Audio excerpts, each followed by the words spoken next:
ستاسو د قربانۍ د څاروي غوښې او د قربانۍ د څاروي وینې زوی دا الله ته نه رسي، ولکن ینالہ التقوی منکم،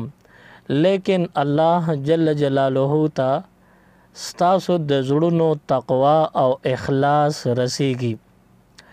نو الله رب العالمین د انسان د قربانۍ د پاره کم مطالبه کوي، نو هغې کې اولنې مقصد هغه د انسان په زړه کې تقوا او د الله یره راتلل دي. تقوا د الله نه یریدو ته ویلی شي. اوس د قربانۍ په ذریعه انسان کې تقوا به څنګه راځي؟ د انسان او د الله ترمنځ د دنیا او د دنیا محبت دا یو عظیم رکاوټ جوړ شوی دی. د بنده ته الله وی ما ته رانږدې شه، او دا بنده د دنیا په محبت کې مست او غافل دی. د دې په وجه د انسان د الله نه لرې شي، الله ناراض شي، او د دې انسان د زړه نه د الله هیبت جلال او هغه یره وځي. نو د دنیا دا محبت دا د انسان د پاره زهر قاتل دی. د انسان دا زړه د الله نه غافل شي. اوس الله د انسان د دنیاوي محبت د دې مرض د زړه علاج کوي.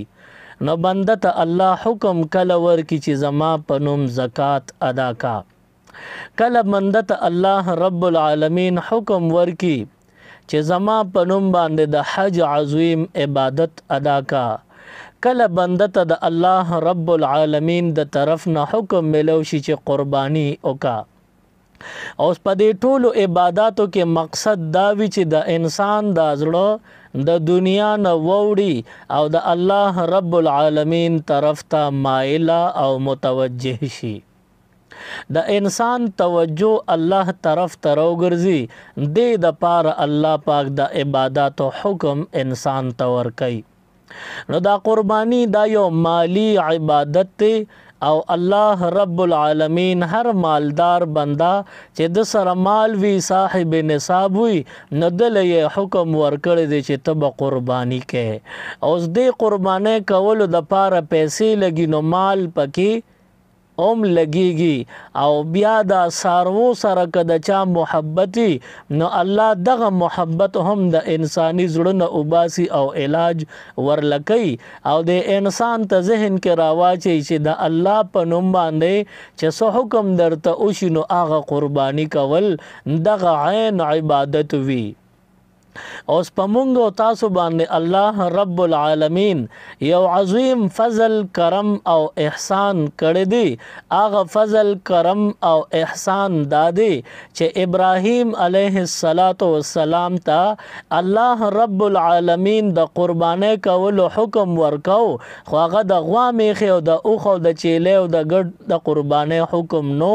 بلکې د خپل هغه نیازبین بچی چې د سپین سر اولاد دی او هغه اولاد دی چې الله نه په جړاګانو په مینت او په زارۍ غوښتلی دی، او بیا د هغه اولاد قرباني ته نه الله غوښتلی ده. کم اولاد چې د پلار سهاره جوړ شوی دی، کم اولاد چې پلار سره قدم په قدم روان وي، کم اولاد چې د پلار ملا په مضبوطیږي، کم اولاد چې پلار خپل مټي غني، د هغه اولاد د قربانۍ حکم الله رب العالمین ورکړی دی چې ابراهیم علیه السلام د خپل بچی قربان کا. نو ابراهیم علیه السلام د الله په حکم کې هیڅ قسمه شک شبه تردد د دې اظهار نه دی کړی، او ابراهیم علیه السلام خپل زوی اسماعیل علیه السلام بوتل د مذبح ته او هغه ځای کې چاړې پې راښکلې ده. دا بیا د الله کرم نوازي وه، دا د الله مهرباني وه، دا د الله فضلو چې الله ورته د اولاد قرباني معاف کړله او اعلان ورته وکړو چې ابراهیم علیه السلام کوم خوب کې حکم تا ته ملو شوی هغه خوب تا حقیقت باندې بدل کو او تا په هغه خوب باندې عمل وکړو. اوس دا زما ښېګړه او زما تا سره احسان دی چې د زوی قرباني تا نه زه نه غواړم، زه تا ته الله پاک ستا الله یم، زه تا باندې مهرباني کوم، د جنت ګډور نوري درته مخکې کوم. او دا د الله مینه د ابراهیم علیه السلام په زړه کې وه. د ابراهیم علیه السلام د الله د مینې د وجې د خپل زوی په مرۍ چاړه راښکلې ده. الله دا مینه دومره خوښه کړې ده چې الله رب العالمین د ابراهیم علیه السلام هغه مینه او محبت په دې تمام کائنات کې مسلمان باندې لازم کړل. وی تاسو به هم قربانی کوئ څنګه چې د ابراهیم علیه السلام قربانی د محبت ډکه وه او په هغې کې ایثار او د ایثار یو احساس او جذبه وه، داسې به تاسو هم د الله رب العالمین د پاره قربانی کوئ څنګه ابراهیم خلیل الله علیه السلام په اخلاص قربانی کوله او د الله په مینه کې د زوی په مرۍ چاړه یې راښکله. نو تاسو به هم د الله د رضا دپاره د الله په مینه کې په خپل مال باندې چاړه راکاږئ. تاسو دپاره د اولاد قربانی خو نشته، د اولاد قربانی تاسو ته معاف شوله، خو کم از کم د اولاد چې څنګه درد ملاویږي داسې په دې مال باندې که درد ملاویږي نو ته به د مال درد نه محسوسې، ته به د الله مینې محبت ته ګورې. د الله په مینه کې د خپل مال په مرۍ باندې چاړه به راکاږي. دا الله دغه محبت غواړي. نو ابراهیم خلیل الله علیه السلام قربانی کوله او هغه قربانی چې د کم محبت د مینې ډکه وه همدغه شان مینه محبت الله زمونږ او ستاسو د ټولو مسلمانانو کم چې صاحب نصاب وي د هغوی نه غواړي. د حضور علیه السلام زمانه پورې په هر دور کې په هر امت کې د قربانۍ د کولو تصور وو، خو د مشرکانو دا خیالو چې الله موږ نه غوښې او دا وینه تویول غواړي، نو مشرکانو به هم قرباني کوله. او بیا یو تفسیر لیکلی دی وی مشرکانو به خپل قربانۍ وینې راوړي او دا غوښې دا به راوړي او د خانه کعبې شریفې نه چار چاپېره به دا وینې توی کړي او د خانه کعبې په دیوالونو به وینې واړولې او غوښې به پې مږلې او الله ته به آواز کو چې مونږ دا قرباني وکړه ستا دپاره. او دوی اصل کې الله ته قربانی نه پیش کوله چونکې دا مشرکانو په خانه کعبه کې دننه د دوی 360 بوتان پراتو، نو دغه د دوی باطل خدایانو، نو د دوی دا نظریه عقیده او سوچ او فکرو چې مونږ دا کم قربانی وکړو نو په هر مذهب کې قربانی شته، زمونږ په مذهب کې قربانی شته، مونږ د بوتانو په نوم باندې کوو، نو دا وینې زوی بروړو دا غوښې بروړو او خانه کعبه پر دیوالونو په دی خوشا به اولګو چې دی بوتانو دی باطل خدایانو ته پته لګي چې زمونږ دی معبودینو زمونږ دی بندیانو مونږ له قربانۍ وکړي. نو دا د مشرکانو یو نیمګړی او خطا سوچ او خطا او خراب عقیده وا. بیا چې کله اسلام الله دنیا ته او چمکاو د اسلام رڼا راغله نو هغه مشرکانو نه ډیر مشرکان توبه تایب شو، توبه اوویستلې او صحابه کرام ته نه جوړ شو، اسلام باندې داخل شو. نو دوی چې کله د اسلامی تاریخ تراننوتی دی اسلامی سرکل او دایره ته داخل شوی دی، نو په دغه وخت کې چې لومبه قربانی په دوی باندې راغله نو د دوی ذهن کې دو چې قربانی د شرک په حالت کې مونږ کړی ده او اوس د اسلام په دایره کې د قربانی حکم دی. نو دوی دا محسوس کړله چې څنګه د بوتانو ته به مونږ په حالت د شرک قربانی ښودله، نو اوس دا خانه کعبه پاکه د بوتانو نه ده، خو اوس به الله ته د خپل قربانی پیش کوو او د دې دا وینې زوی او غوښې دا به په خانه کعبه لګو او خانه کعبې نسبت الله سره دی، د الله کور دی، نو مونږ به الله ته وښیو چې الله ستا دپاره مونږ قربانی کړې ده. نو چې دې صحابه کرامو نوی صحابو نوی مسلمانانو دوی دا اراده وکړله، فوراً الله رب العالمین آیت مبارک نازل کو حضور علیہ السلام تا، لن ینال الله لحومها، الله ته نه رسی ستاسو د قربانۍ دا غوښې، ولا دماؤها نه ورته دا وینې رسی، که الله ته رسی ولکن یناله التقوی منکم، الله رب العالمین ته که رسی نو ستاسو د زړونو تقوا رسیږي چې تاسو په زړونو کې اخلاص څومره دی. د بنیادم چې قربانی کوي په اخلاص سره، دغه اخلاص ته الله ګوري، دې دپاره الله قربانی لازمه کړه. بیا د حضور علیه السلام په دور کې قربانی لازمېده څنګه؟ نو حضور علیه السلام په مکه معظمه کې ابتدایي زندگی تقریباً 40 کال چې تیر کړل، په دې 40 کال کې د دوست او د دشمن د هر چا د طرف نه پیغمبر علیه السلام ته بے کچا، بے حدا، بے اندازې محبت ملو شو، او پیغمبر علیه السلام باندې صادق او امین نوم پورې شو چې دا رښتینی دی په قول کې، او امانتدار دی، د خلکو امانتونو له حفاظت کوي، د چا امانت کې خیانت نه کوي. نو حضور علیه السلام 40 کاله په مکه معظمه کې زندگی تیر کړله، او په دغه وخت کې حضور علیه السلام سره هر چا خپل مینه وکړله، بے کچه محبت د هر چا د طرف نه پیغمبر علیه السلام سره وشو. کله چې حضور علیه السلام ته الله رب العالمین پیغمبري ورکړه او د نبوت سلسله حضور علیه السلام ته ملو شوله، نو چې کله نبوت او پیغمبري ملو شوه، نو د مکې مشرکانو حضور علیه السلام سره د مینې په ځای اختلاف او نفرت شروع کو. نو د مکې کافرانو او مشرکانو د پیغمبر علیه السلام نه نفرت وکړو. د پیغمبر علیه السلام اختیارات یې پزان نه لاگو کول، او د حضور علیه السلام مشري پزان باندې نه منله. نو د دې د وجې نه د پیغمبرینه او د حضور علیه السلام نه یې انکار وکړو. اوس د دې انکار په وجه باندې حضور علیه السلام پسې خبرم شروع کړې، د حضور علیه السلام نه نفرت په وجه مشرکانو پیغمبر علیه السلام پسې رد بد ویل شروع کړل.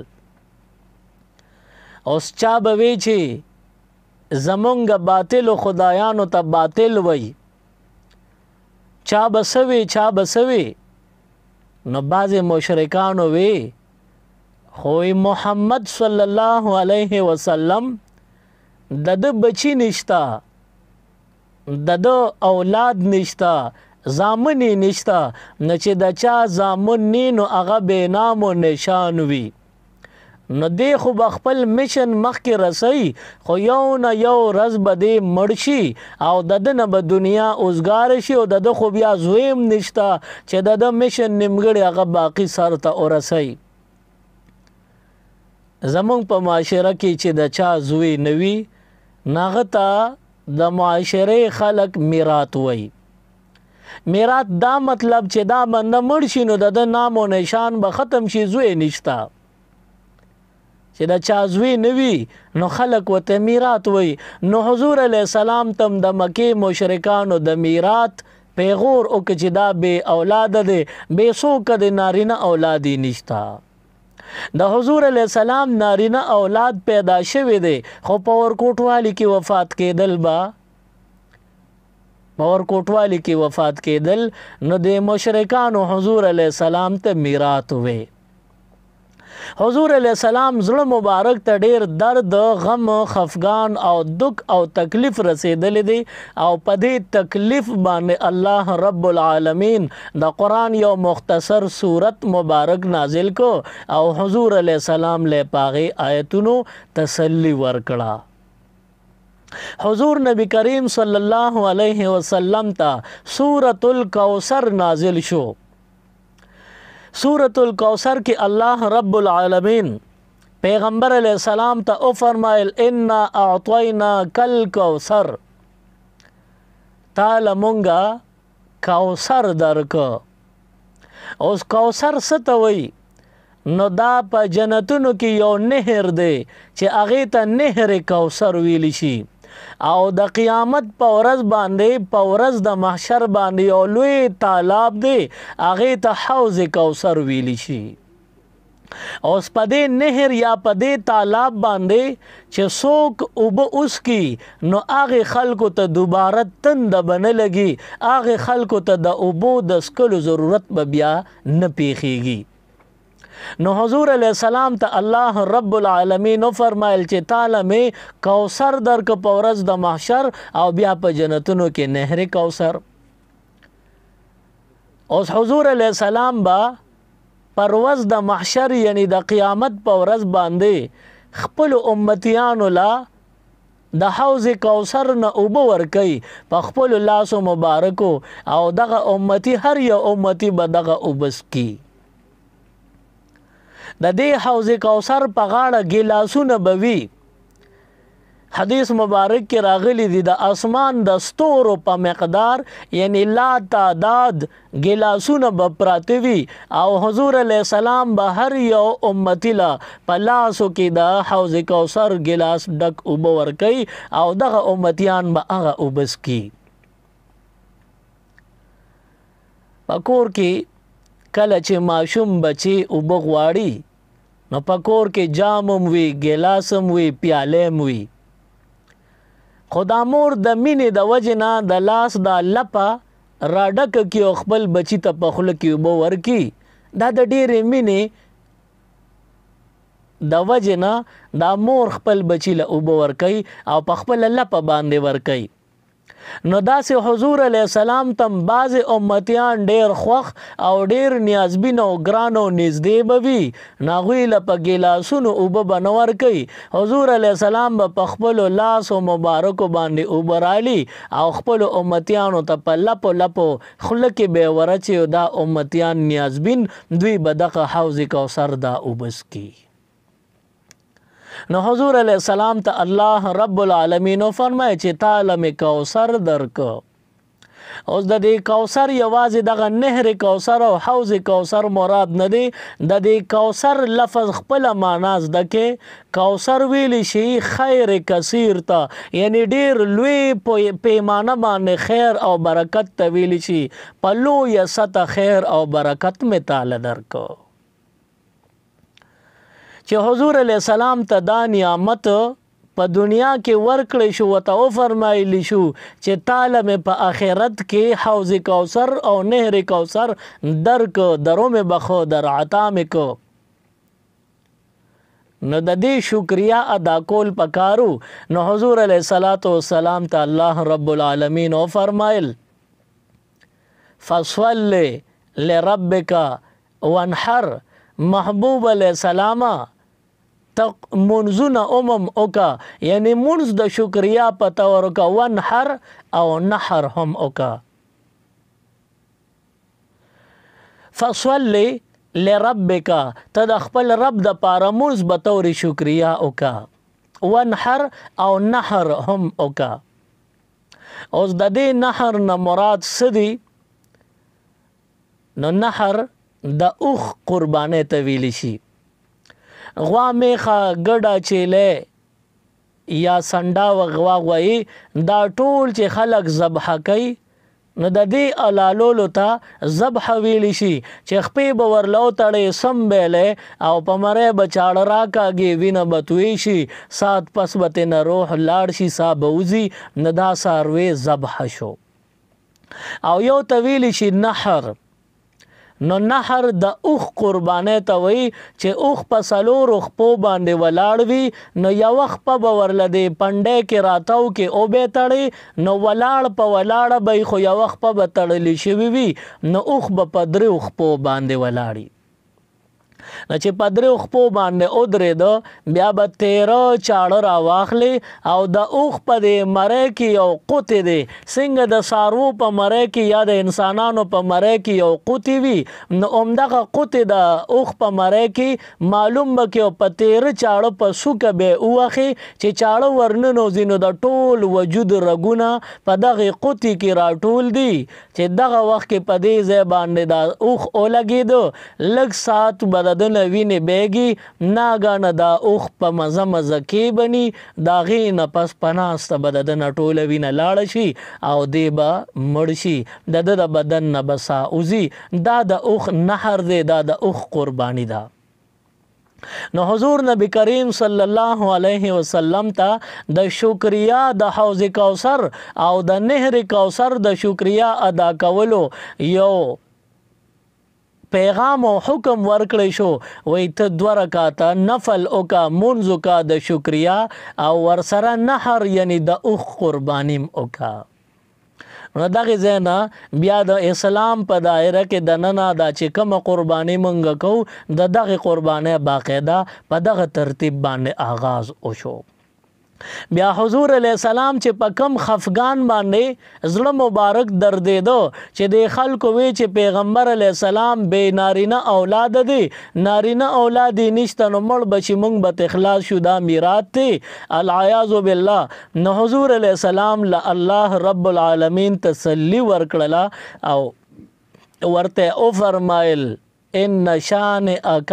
هو الابتر محبوب علیہ السلام استاد دشمن دا میراث دی لکه ابو جهل وګوره که اسلامی تاریخ نه نوٹ کې دی او نه محفوظ کې دی نو ابو جهل بچا پیجندلم نه وي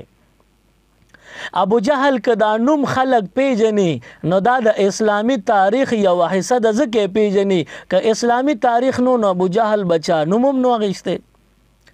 نو میراث څوک شو پیغمبر علیہ السلام به تر د قیامت دروازې پورې بیا د قیامت نه وروسته په قبر کې بم یادېږي او د قبر نه وروسته په محشر کې بم تا ته هلته حوض کوثر په غاړه ولاړي او بیا په جنتونو کې بم ته وایې چې یاره زه د حضور علیہ السلام ګاونډي شم نو ستا دپاره پیغمبر علیہ السلام څومره لوی اهمیت او مقام لري الله پاک څومره ذلیله کړل ابو جهل او د هغه ملګري چې د هغوی نوم یې رک نام و نشان رکو څوک دا نه وایي چې زه د ابو جهل په اولاد کې یم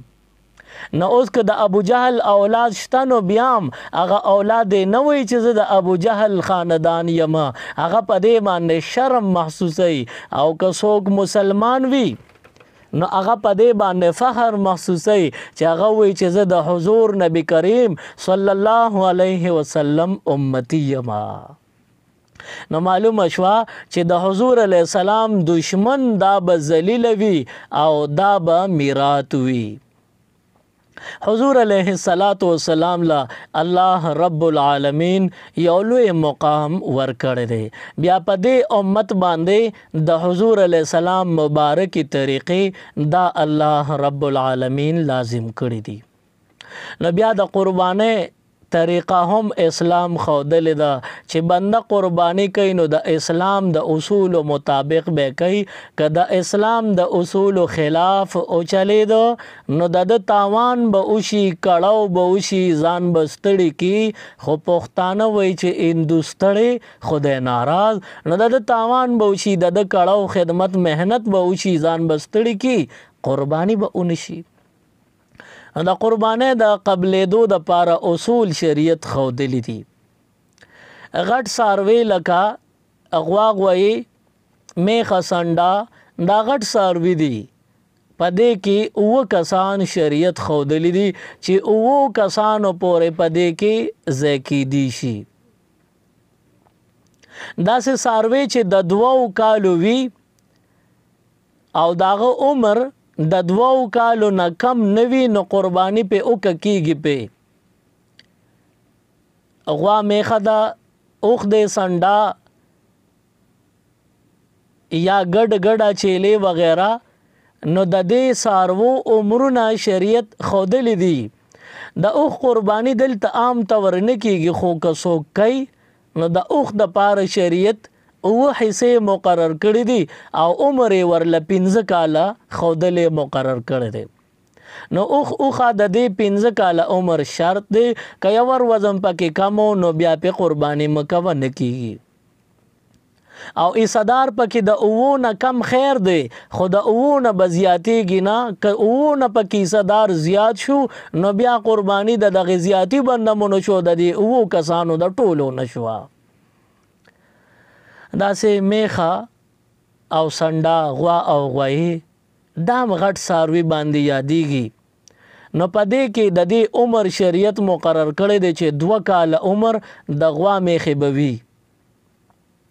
اوس د 2 کالو نه که یور وزم عمر راکمو نو قرباني پې مه کوه، قرباني دې پې نه کیږي. بیا غوا میخه په دې کې ایصدار به څومره وي، نو د قربانۍ دپاره ایصدار په غټ څاروي کې 9 کسان زیږي، د 9 نه زیات پکې نه زیږي. که د 9 نه زیات 8 قسم پکې راغی نو قرباني اوس د چام اونه شوه، د ټولو قرباني ضایع شوه، صرف غوښې ورته میلاو شوې. د چیلي او د چیلې عمر شریعت 1 کال مقرر کړی دی. که د چیلي یا د چیلې عمر کې یور وزم کال کې کم وه نو قرباني که د پې وکړه نه ده شوې، قرباني پې نه کیږي. او د ګډ یا د ګډې عمر شریعت کال ښودلی دی، خو د 6 میاشتو پورې که کم عمره وي او د کال ګډو کې پرېږدې پته نه لګي، نو په داسې ګډ یا ګډه چې د 6 میاشتو نه زیات وي او د کال نه راکمي خو صرف دومره چې کال ګډو کې پته نه لګي، نو داسې ګډ باندې قرباني وکړه کیږي. خو ګډ یا ګډه، چیلې یا چیلې دا د یو کس د ذمې نه کافي کیدی شي، په دې کې دویم دریم نه زیږي. که چا په 2 کسه یو ګډه لال کړو د دواړو قرباني نه ده شوې، صرف غوښه ورته میلاو شوه. بیا د قربانۍ د څاروي په بدن کې اندامونو کې عیب وګوره، که عیب پکې و نو قرباني پې مه کوه، ځان به نه ستړی کې، ځان به تاواني کوه. د قربانۍ د څاروي بعضې عیبونه داسې چې په هغې قرباني نه کیږي. لکه سترګې ورله وګوره چې په سترګو ړوند دی، داسې د قربانۍ څاروي چې په سترګو ړوند دی، په 2-4 قدمه کې ګیام نه ویني یا څوک وله خواله ورځي نه ویني،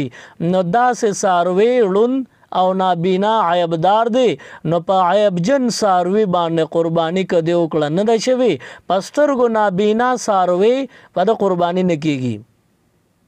دې ځای کې ستاسو توجه راګرځوم، ډېر خلک داسې مونږ اورم او وینم لطیفې په طور دا خبره کوي چې استاز مسله کوله چې د څاروي د قربانۍ څاروي نظر کمو نو قرباني پې مه کوه، نه کیږي. نو دا د شریعت مسله مونږ بیانو.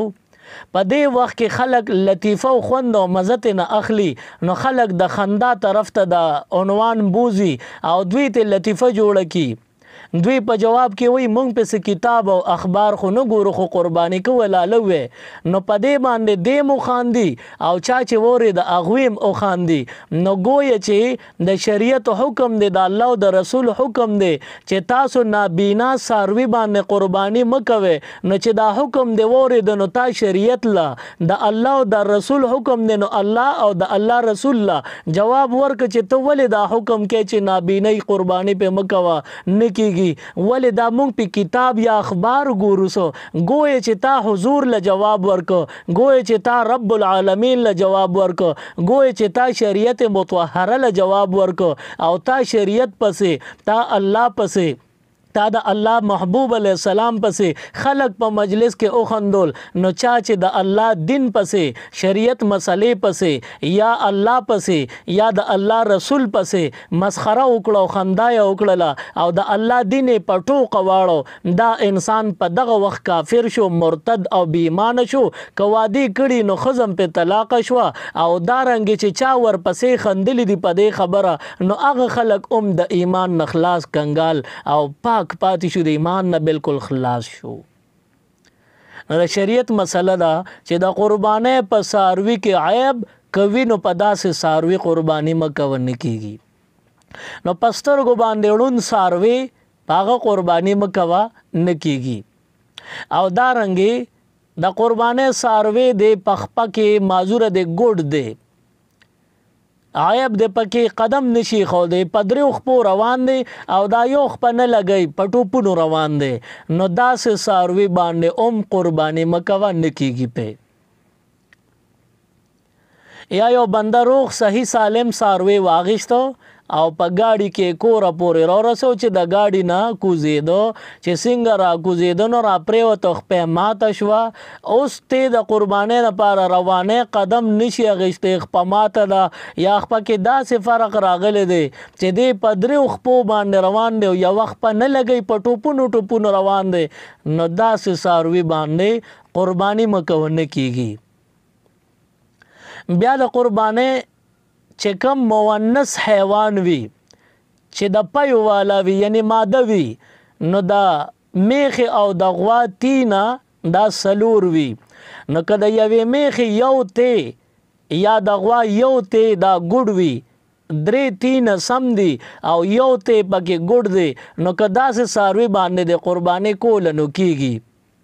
او که پرس که نیم په نیمه خراب او نیم سم وي لکه څلور تینو کې دوه تینه خراب شو او دوه تینه پکې سم دي نو اوس په دې څاروي قرباني مکوه نه کیږي پې. او د چیلې او د ګډې دوه تینه وي نو په دې کې که یو خراب شو یو سم دی نو قرباني پې مکوه نه کیږي پې. نو دا د قربانۍ ضروري مسائل دي. بیا د قربانۍ د څاروي په سر کې ښکري به وي نو که دا ښکري مات شوي وي او د څاروي ښکري که مات شي نه پاسه کور ترې نه لرې شو خو نور د ښکر لاندې موجود دی نو قرباني پې کېږي که صرف کور ترې لر شوي وي.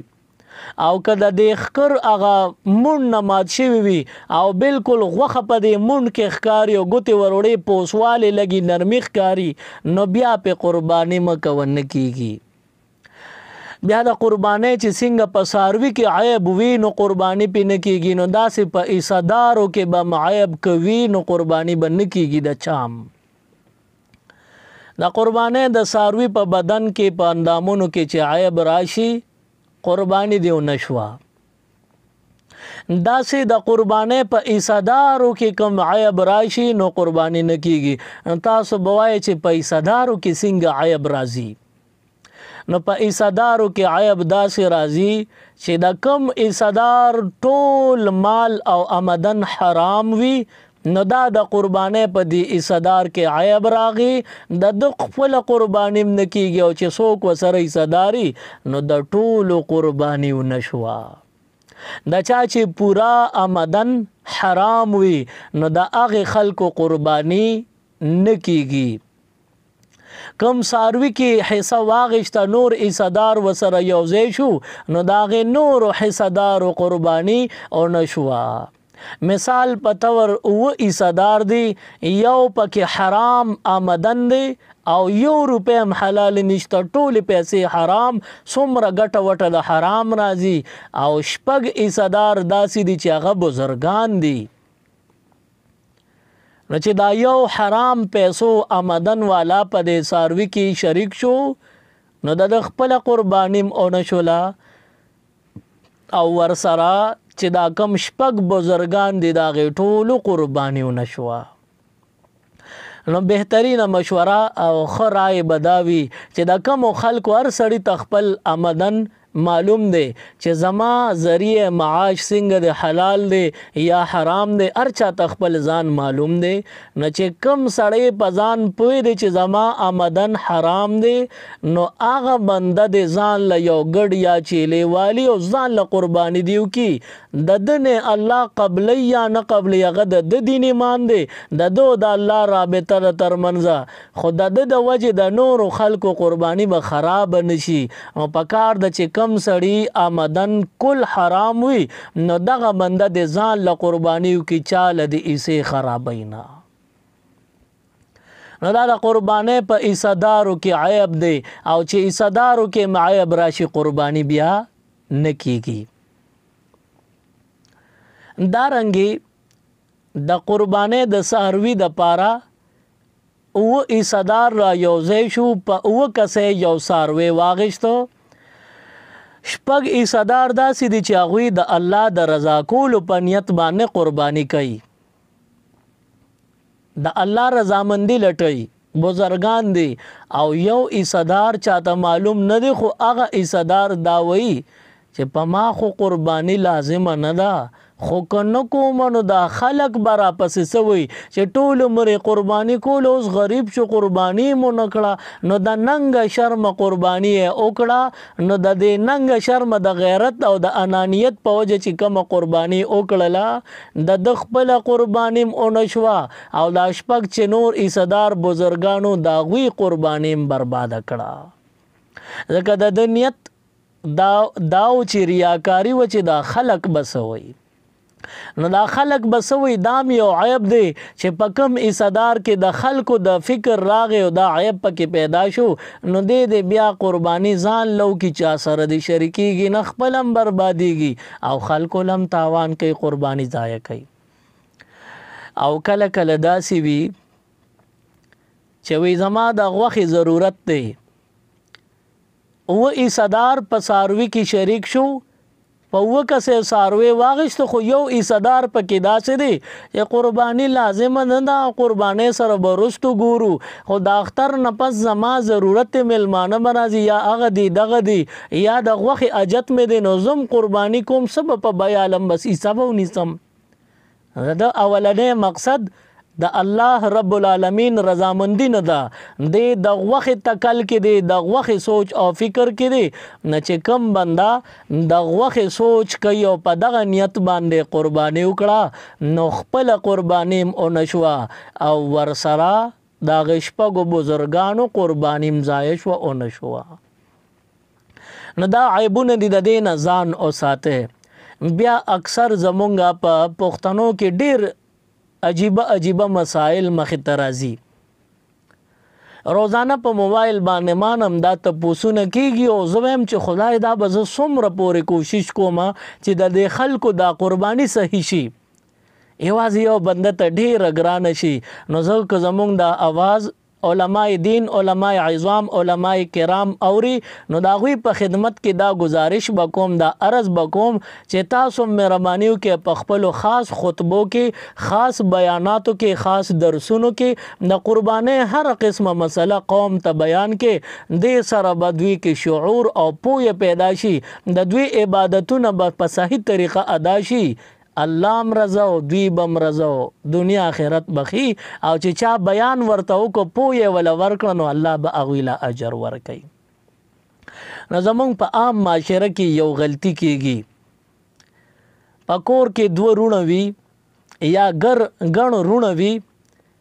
نو ګڼه کورنۍ وي او شریک وي، نو هغه رونه وي یا پلار او بچي وي چې په مونږ خو په ټولو باندې قرباني لازمه ده، خو یو چې قرباني کوي نو چې په 100 زره روپۍ یو عیسه نیسي، نو دا خو ډېره ګرانه شوه. داسې به وکړو چې مونږ به خپلو کې پیسې یو ځای کړو او یوه درنه عیسه به بار چا سره څاروي کې ونیسو. نو ګوره دې ګڼو کسانو یوه عیسه واغشتا، بهر خلکو ته پته نه لګي، بهر خلک خو وی دا د یو عیسې مالک دی، حالان کې دا د کور نه ګڼ رونو پیسې یو ځای کړي، په شریکه قرباني کول غواړي، خپله ټول بندیان د کور چې څونه رونو پلار دی دوی ټول خپله غاړه ازادول غواړي، په هر چا لازم ده د کور بندیانو باندې، خو چې غاړه ازادي نو بیا هر یو ځان له انفرادي قرباني نه کوي، یوه عیسه پیسې راجمع کي او بار په یوه عیسه وکړي، نو د دوی د ټولو قرباني غاړه بند قرباني نه چوي، او چې کم څاروي کې عیسه غشته و دا غي صدارو د ټولو قرباني ضایع شوه، د چام قرباني ونه شوه. او کله کله په کور کې 9 بندیان وي، د کور افراد نارینه زنانه 9 وي، نو د پلار د کور سربراه او مشري، نو د په سربراهۍ کې یو غوا راوستلی شي، نو هغه غوا چې راوستلی شي، نو د اختر په ورځې د پلار ناپوه وي، جاهل وي، بېدینه وي، ناخبره وي، قرآن رسول خدای او رسول ته نه کینی، قرآن او دین ته نه کینی، نو دغه ناپوه بیا غلطه فیصله وکړي، د کور 9 بندیانو لا حصے ورکی او یو دو بندیان چې د حصو نه بار پاتې کیږي نو هغه هم پکې شریک وي، بس تاسو هم پکې حصه ده. کله کله د کور افراد اته وي او حصې خو په یو څاروي کې اوه ځایږي، زیاتې نه ځایږي، نو شپږو کسانو باندې شپږ حصې تقسیم کی او دغه باقي دوه کسان چې پاتې شي نو هغوی یو ځای کې وي ستاسو دا یوه حصه په شریکه شوه، نو چې یوه حصه د دوو کسو شریکه شوه نو قرباني د چا مو نه شوه، صرف بس غوښه ورته میلو شوه، نوره غاړه بنده ده. او کال په کال په هر ځای کې په کورونو کې همدا مسلې کیږي. لہذا د دې خبرې ډیر خیال اوساته. کم بنده چې په کور کې شریک اوسېږي نو خپل مال د فرضي بیل کی اندازه دی لګي چې مونږ بیل شو، یو بنده سره سونه پیسې پاتې کیږي، نو یو بنده ته نصاب برابر رسیږي نو دغه بنده مالدار دی، دی به ځان له قرباني کوي. داسې بنی چې بس پلار به د ټولو د طرف نه پیسې راجمع کړي یو حصہ او د ټولو به غاړه خلاص شي، د ټولو غاړه بندو چې کم څاروي کې حصہ واغېسته د هغې څاروي نور شریکداران حصه داران د هغوی قرباني هم ضایع کړه. نو د دې خبرو ډیر اهمیت دی، د دې خبرو نه ځان خبر کې، په دې سوچ او په دې فکر باندې چې یاره زمونږ دا ټول اوریدونکي د FM 93 دا کې شعور پیدا شي، دوی ته علم ملو شي، دوی کې پوهه راشي او دوی خپل عبادات خو اسم کوي. خو مونږ وایو چې داسې نه چې هندوستړ خدای ناراض، مونږ وایو چې ته ستړی شي، تا نه الله هم راضي شي، ته عبادت وکړي چې الله یې درنه قبول هم کړي، ته عبادت وکړي چې الله در باندې فضل وکړي، الله پاک دا عبادت قبول کی، ته چې قربانی کې چې الله یې خوښه کی او تا نه قبول کی. نو دې د پاره مونږ دا یو کوشش کړی دی، یو حسم کړی دی، یو ستړم کړی ده په دې خیال باندې چې تاسو ته زده کړه وشي، تاسو مسائل د هغې جوابونه تاسو ته میلو شي. نو روزانه د 6 بجو نه تر د 9 بجو پورې ماښام مونږ د FM 93 په وساطت او د دوی په برکت باندې تاسو سوالات او جوابات به مونږ درکو. ان شاء الله تاسو سبانا تاسو ریډیو FM 93 اورې، په دې باندې به تاسو ته د قربانۍ مسائل او د هغې حل میلاویږي. نو سبا مازدیګر 6 بجو نه والا تر د 9 بجو پورې تاسو FM 93 جاین کې تاسو وورې. ما سره میزبان جناب سلمان شاه به وي او زه به ستاسو ورور سلیمان شاه یم. ستاسو مسائل به اورو، د هغې به تاسو ته د اسلام په دایره کې، اسلام په رڼا کې دننه د هغې مناسب او موضوع جواب میلاویږي. الله پاک دا کمې خبرې چې وشي په دې ټولو له د عمل کولو توفیق ورکړي. سبحان ربک رب العزة عما یصفون وسلام علی المرسلین والحمد لله رب العالمین. الہ العالمین زمونږ په حال باندې رحم او کرم وکړي، پروردگار زمونږ ګناه خطا معاف کړي. الہ العالمین دا موسم راته د خیر او عافیت سره یخ کړي. پروردگار زمونږ مړي او ژوندي ټول وبخي. خصوصا زمونږ د یوټیوب چینل کم چې دین او دنیا په یوټیوب تاسو ته چینل ملاویږي، په هغې کم بیانات دي، د هغې چې کم ایډمن دی ثناء الله د هغه ماما وفات شوی دی، هغه ته دعا وکړي الله مغفرت یې نصیب کړي. نور اهل اسلام مردگاران څومره چې وي مخکې وفات شوي یا تیر نږدې وختونو کې وفات شوي، الله د ټولو مغفرت نصیب کړي. او زما یو دینی خور، د ټولې خویندې زما دینی خویندې دي، یوه خور مې داسې ده چې هغه ډېره زیاته د دعا طلبګار د الله هر قسم خیر، هر قسم برکت، هر قسم خوشحالی ورلور کې. خدای پاک د ټولو جولو کې خیر او برکت او خوشحالی راواچي، زمونږ په کورونو کې برکات راواچي. په آخر وخت کې په ژبه دا کلمه راولې چې لا اله الا الله محمد رسول الله صلی الله علیه وسلم.